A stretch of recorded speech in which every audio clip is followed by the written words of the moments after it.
Aloha gamer, before we get into today's video, this right here, this was my introduction to skate culture. I had a TNC skateboard with a robot design on the bottom. It reminded me of Voltron back in the day. It was a gift from my sister when she was out in California with her ex-husband, who was stationed there in the US Navy on board the USS Enterprise, I believe. And yeah, I used to do some pretty stupid stuff with it. Like bombing down a steep hill towards an intersection and bailing into someone's yard just to stop. After that, I actually started taking it seriously, practicing more, just learning the basics because of Gleaming the Cube, which I loved as a kid. That movie made me want to get better. And that's exactly why this game caught my attention, because when I saw it sitting on the shelf at the rental store, I didn't hesitate. Because me and my buddy Kevin, we needed something fun to compete in. And I remember that night. Pizza Hut on the table, Mountain Dew cans everywhere, and one rental that we played over and over again. And that game was Skate or Die. I'm the creator of Ultra games for Nintendo, like Metal Gear, where you're a commando searching for deadly weapons. Defender of the crown, with strategic castle sieges, babes in distress, and Skate or Die, in 5 rad events that pit you against a friend or bionic Lester. So check out Ultra games. Remember, I'm never farther than your TV. Let me ask you something real quick. Have you ever gone back to a game you swore was amazing as a kid, and the second you touch it again, you go, wait, was this always like this? Because today, we're stepping into one of the most legendary and most debated NES rentals of the late 80s, Skate or Die. And this episode's personal because back in the day, I used to rent this game with my buddy Kevin. But now, years later, we gotta answer the question the nostalgia fog never wants to hear. Is Skate or Die still fun today? Or were Kevin and I caught up in that moment?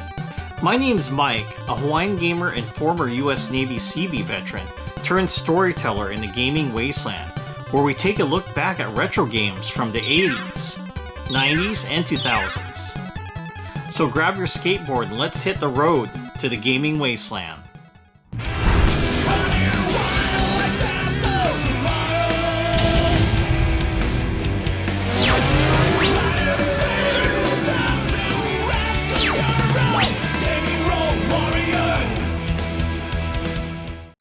So here's the vibe I remember. Kevin and I, we weren't reviewing Skate or Die.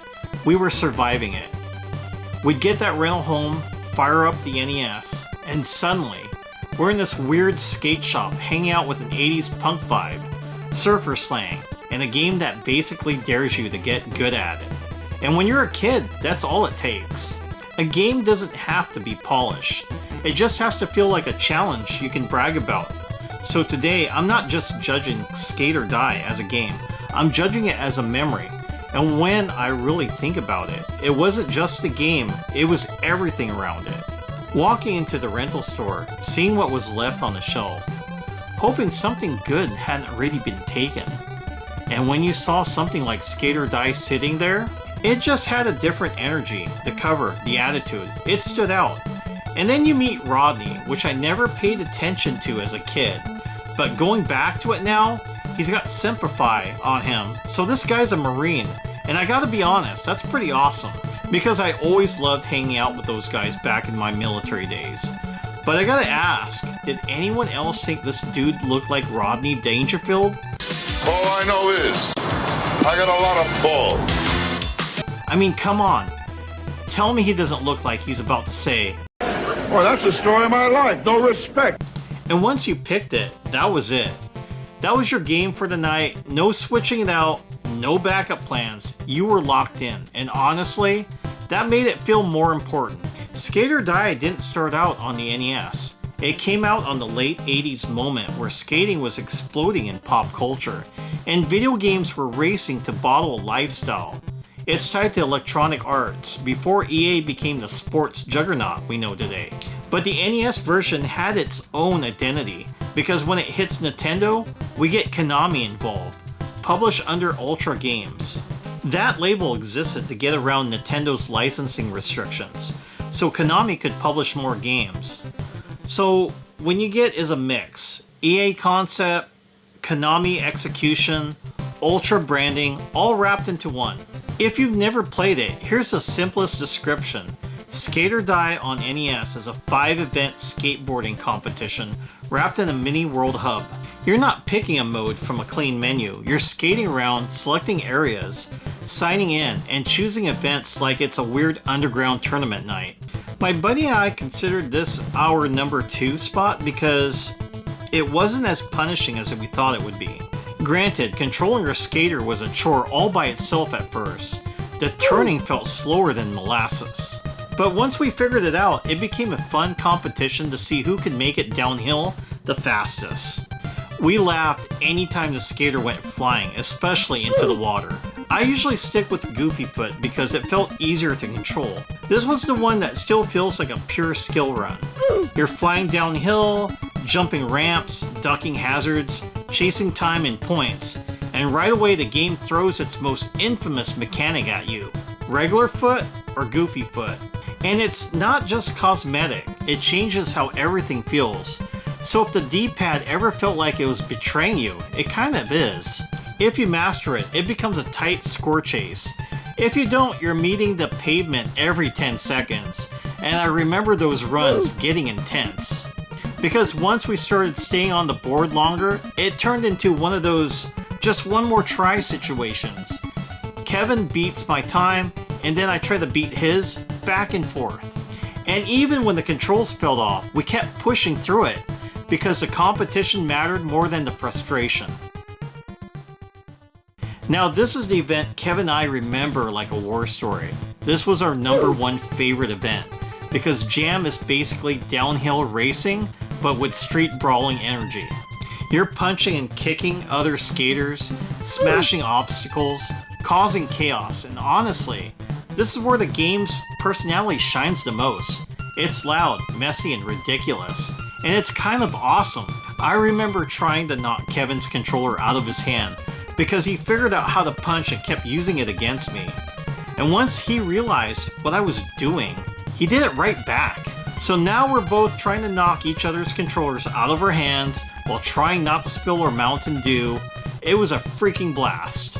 And landing on top of the cop car and hearing the siren go off, that just added to the chaos. This was our 3rd favorite. Even though we didn't really know what we were doing, we figured out a few things, but mostly we crashed. The left side of the half pipe, get too close and you're going down. So I stayed near the bottom and played it safe. This probably would have ranked higher if we had the manual. We didn't, so we guessed. And that confusion defines this mode. You build speed, hit the zone, try tricks, but the game doesn't clearly tell you what works. So as a kid, you mash buttons and call it skill. But as an adult, you realize it's timing and input, system disguised as freestyle. And honestly, this is where the game loses people. Because if you don't understand what it's asking you to do, it just feels random. You think you figured it out, then you fail trying to repeat it over and over, and without that manual, we never cracked it. Even though you can tell there's a real system there, it's just buried. High jump is simple on paper and brutal in practice. Build speed, hit the zone, launch. That was easily our most hated event. We could never figure it out until Kevin used the turbo on the NES Advantage. It helped us qualify, barely, but we still didn't understand why it worked, and that's what made it frustrating. Because it felt like luck, not skill, and even now I still hate this event. I remember playing this again recently while capturing gameplay with my son, Jaden, and he didn't like it either, so yeah, this one still hasn't gotten any better. Pool Joust is the most iconic and the weirdest. 2 skaters, 1 weapon, knock the other player down, this is a friendship test. Back then, I actually used to beat Kevin at this event. I don't know if it was timing, luck, or just being in the right place at the right time, but I was knocking him off his board more often than not. And yeah, I was having a great time, but looking back on it now, I realize a lot of it came down to guesswork, because you can't clearly read your opponent. You both have to line up on the same path, and that's not always easy to judge. So a lot of it turns into reacting late or guessing early, and that's where things start to break down. Fast forward to today, and now I'm playing this with my son Jaden, and he's the one beating me, and yeah, it still feels rough because that same problem is still there. It's hard to read your opponent, and it makes the whole thing feel more random than competitive.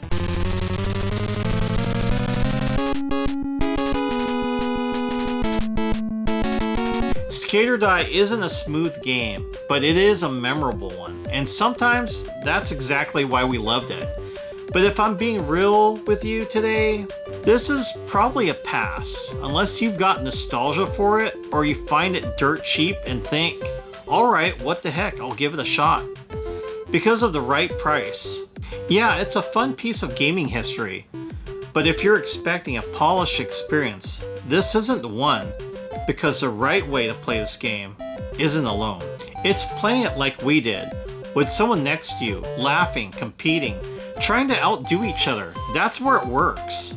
And honestly, that's what makes a game like this stick with you. Not because it was perfect, but because of the moments it created.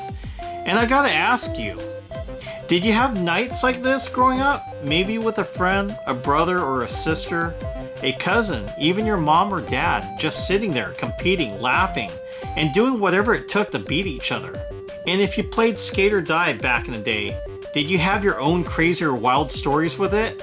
Let me know in the comments. I'd honestly love to hear your stories. And I gotta give a shout out to my buddy Kevin, because without those rental battles, this game wouldn't hit the same. And shout out to my members, the Retro Warrior Knights, Mr. Postile, Retro Man Randy Savage, Mike's Gaming Gala, Off-Grid Arcade, and Arcade Chaos. Thank you all for supporting the channel. Until next time, take care and remember, gaming is your road to adventure.